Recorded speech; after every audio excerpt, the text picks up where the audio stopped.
ልጆች ተርበው ገንዘብህን በሱስ እምትፈጅ ካለህ አላህን ፍራ።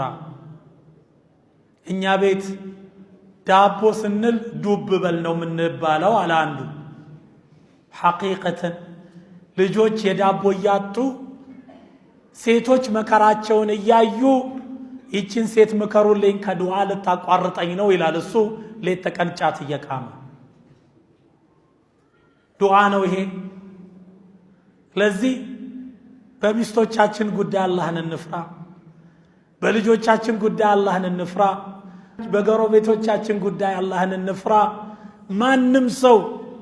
ማንም ሰው ምድር ላይ የመጣው ምድር ሊያለማ ነው። የተቃጠለውን ነገር ሊያጠፋ ነው። የተበላሸውን ነገር ሊያስተካክል ነው። ስለዚህ በምድር ላይ ጥፋትን የሚያስፋፋ ሰው አላህን ይፍራ። ነብዩ ሰለላሁ ዐለይሂ ወሰለም ሁል ጊዜ ጥንቁቆች እንድንሆን ነው የሚያዙን። ኢተቂላህ ሐይቱማ ኩንት፣ ኢተቂላህ ለማንም ሙእሚን ነብዩ ሰለላሁ ዐለይሂ ወሰለም መልእክት ሲያስተላልፉ ኢተቂላህ አላህን ፍራ፣ ሐይቱማ ኩንተ የትም ቦታ ብትሆን አላህን ፍራ። ወአትቢዕ ሰይአተል ሐሰና የሰው ልጅ ተሳሳች ነው። ተሳስተህ ተንሸራተህ መጥፎ ነገርን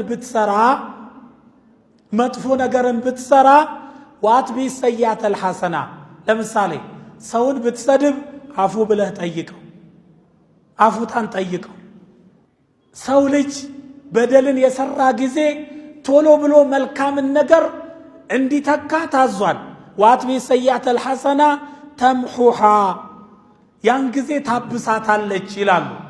ተቅዋ ማለት አሕበቲ ፊላህ ምንድነው ሲባል በደንብ እንዲገባል።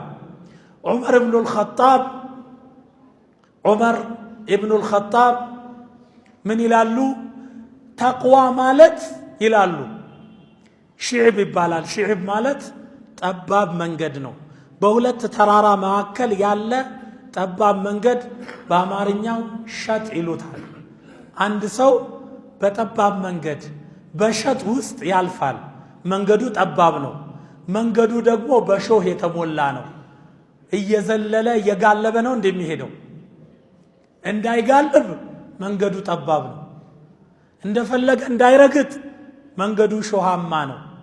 ስለዚህ ጠባብ ስለሆነ የቀኙ እንዳይነካው የግራው እንዳይነካው ሾህ ላይ እንዳያርፍ ተጠንቅቆ መራመድ ተቅዋ ይባላል።